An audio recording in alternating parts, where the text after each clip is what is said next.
रसिक श्रोत्यांना नमस्कार. आज आपण ऐकणार आहोत सुधा मूर्ती लिखित गोष्टी माणसांच्या या कथासंग्रहातील यांच्यातील महान कोण ही सत्यकथा. मी जेव्हा वर्गात शिकवते तेव्हा प्रश्नोत्तरांच्या कार्यक्रमात आमच्या सर्व मुलांनी सहभागी व्हावं असा माझा प्रयत्न असतो. साधारणपणे मी एक सलग 40 मिनिटं शिकवते व त्यानंतर शेवटचे 20 मिनिटं मी वादविवाद आणि प्रश्नोत्तरांसाठी राखून ठेवते. त्यामुळे इतरांसमोर आपलं मत मांडण्याची सवय मुलांना तर लागतेच. शिवाय आपण शिकवलेलं त्या मुलांना किती समजलंय हे शिक्षकाला सुद्धा कळतं. या प्रश्नोत्तरांमधून अनेकदा मी स्वतःसुद्धा खूप काही शिकले आहे. त्यांचे काही काही प्रश्न तर इतके अवघड असतात की त्यांची उत्तरं मला सुद्धा माहीत नसतात. अशी परिस्थिती उद्भवली तर मी त्यांना सांगते, आता काही मला या प्रश्नाचं उत्तर देता येणार नाही. मी संदर्भ ग्रंथ वगैरे वाचून उद्या याचं उत्तर तुम्हाला सांगेन. कधी कधी आमचा तास संपला की मी एखादी छोटीशी गोष्ट त्यांना सांगते. मग त्यातून चर्चा वादविवाद सुरू होते. एकदा मी असंच एक विधान केलं. कित्येकदा एखाद्या प्रश्नाचं अगदी 100% बरोबर उत्तर नसतंच. अशा वेळी त्या प्रश्नाला काही उत्तरच नाही हेच त्याचं उत्तर असू शकतं. तुमचा त्या गोष्टीकडे पाहण्याचा दृष्टिकोन कसा आहे यावर सुद्धा बरंचसं अवलंबून असतं. मग आपला जो काही दृष्टिकोन असेल त्याच्या आधारावर आपण इतरांच्या वागण्याबद्दलचे निष्कर्ष काढतो. त्यांचं वागणं बरोबर की चूक असा न्यायनिवाडा करतो. माझं बोलणं ऐकून आमची मुलं लगेच तावातावाने उठली. त्यांनी माझ्या मुद्द्याला जोरदार हरकत घेतली. ती म्हणाली, आम्हाला तुमचं म्हणणं पटवून द्या. ठीक आहे, मी तुम्हाला एक छोटी साधीशी गोष्ट सांगते. खूप खूप शतकांपूर्वी ही गोष्ट घडलेली आहे. एक रत्नप्रभा नावाची तरुण मुलगी होती. दिसण्यास अत्यंत सुंदर, श्रीमंत आणि शिवाय बुद्धिवान.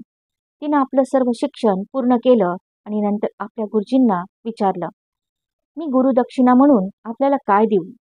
त्यावर गुरुजी म्हणाले, तुझ्या वडिलांनी मला सर्व काही दिलं आहे. तू त्याची काही चिंता करू नको. पण रत्नप्रभेने हट्टच धरला. आता गुरुजींना जरासा राग आला. ते मनात म्हणाले, आता मला या मुलीच्या धैर्याची परीक्षा घ्यायलाच हवी.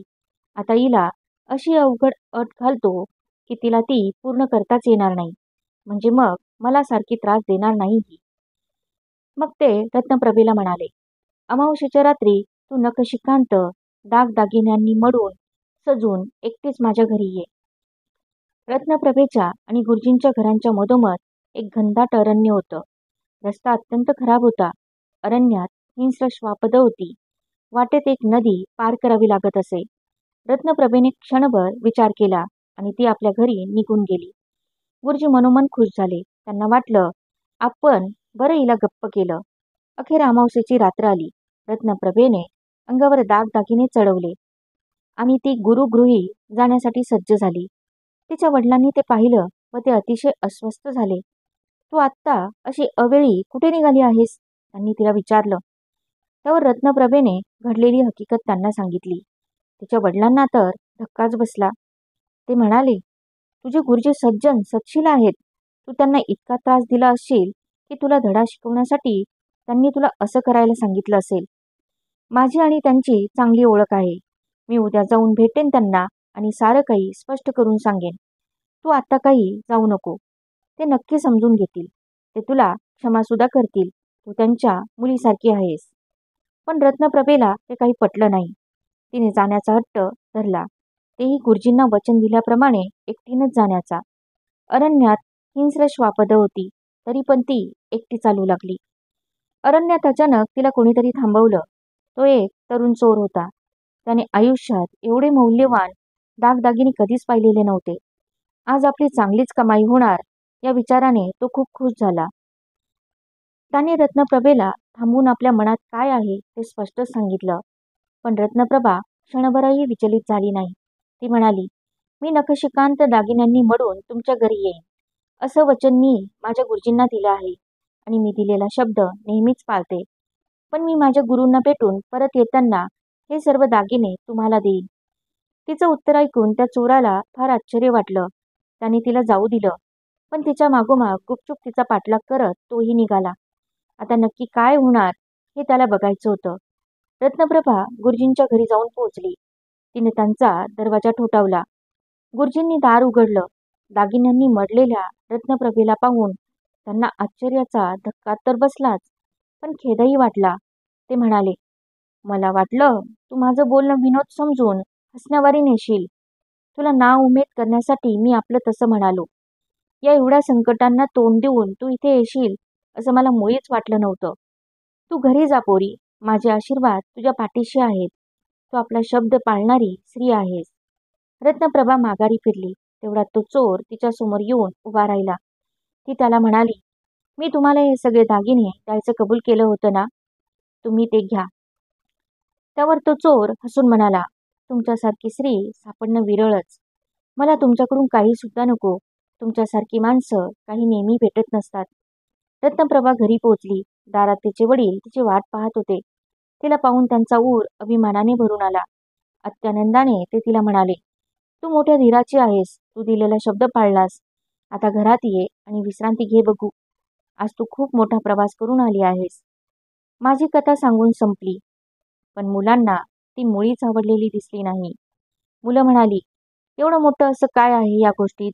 एक हट्टी दुराग्रही मुलगी, मूर्ख शिक्षक, अव्यवहारी चोर आणि बेजबाबदार वडील, या असल्या कथेतून आम्ही काय मोठा बोध घ्यायचा?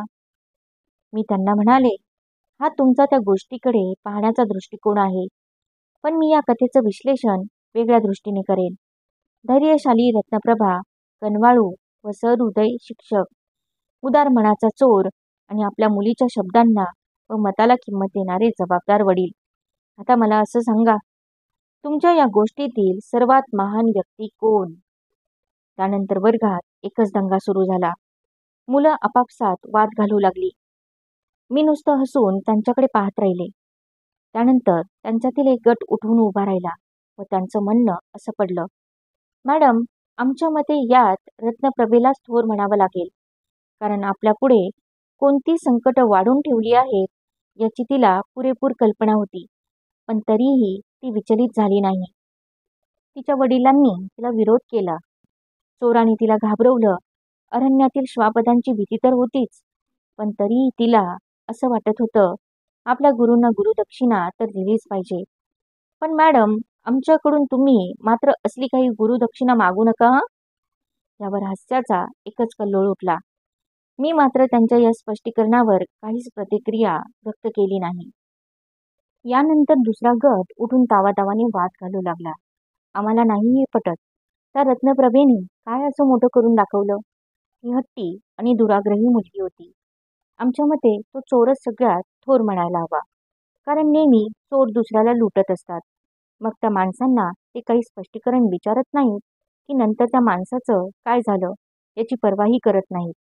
रत्नप्रभा आणि तिचे गुरु किंवा रत्नप्रभा आणि तिचे वडील यांच्यात निदान काहीतरी नात्याचे बंध तरी होते.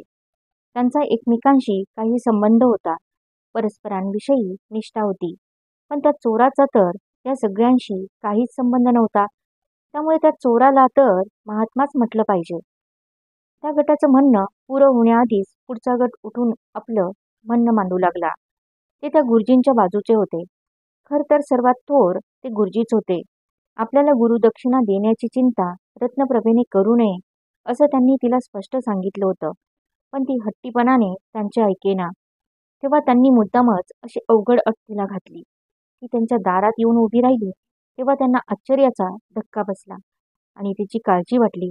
त्यांनी तिला काहीच मागितलं नाही. उलट तिला प्रेमाने आशीर्वाद दिले. यावर शेवटच्या गटाने अर्थातच विरोध नोंदवला. कारण त्यांच्या मते ते वडील सर्वात थोर होते. त्या वडिलांनी रत्नप्रभेला स्वतःचा निर्णय स्वतः घेण्याचं स्वातंत्र्य दिलं. आज तरी आपल्या मुलीला असं वागू देणारे वडील किती असतील बरं? मॅडम, आपल्या वर्गात तरी किती मुली स्वतंत्रपणे असे स्वतःचे निर्णय घेतात? यानंतर वर्गात फारच गोंधळ उडाला. कारण आता हा वाद वैयक्तिक पातळीवर उतरला होता. अखेर आपणच हस्तक्षेप करायला हवा हे आता मला कळून चुकलं. मी म्हणाले, खरं तर या कथेत अमुक एक व्यक्तीच थोर आहे असं निश्चितपणे कोणालाच सांगता येणार नाही. कारण आपण कोणाकडे कशा दृष्टिकोनातून बघतो त्यावर ते अवलंबून राहील. त्याचप्रमाणे कोणताही प्रश्न समोर येऊन उभा राहिला की आपण त्या प्रश्नाकडे वेगवेगळ्या दृष्टिकोनातून पाहून त्याच्या विभिन्न पैलूंचा विचार केला पाहिजे. त्यामुळे आपण त्यानंतर ज्या निर्णयाला जाऊन पोहोचू ते वेगवेगळे असू शकतील. आपली उत्तरं निरनिराळी असू शकतील. आपण कधीही एखाद्या व्यक्तीवर दोषारोप करतो किंवा त्या व्यक्तीचा धिक्कार करतो, तेव्हा खरं तर आधी आपण त्या व्यक्तीच्या मनात शिरून पाहिलं पाहिजे. त्या विशिष्ट परिस्थितीत ती व्यक्ती तसं का बरं वागली असेल हे समजून घेण्याचा प्रयत्न आपण केला पाहिजे व त्यानंतरच आपण त्या व्यक्तीचं वागणं योग्य होतं की अयोग्य हा निर्णय दिला पाहिजे. आता मात्र माझं म्हणणं संपूर्ण वर्गाला पटलं. रसिक श्रोत्यांनो, आपल्याला काय वाटतं?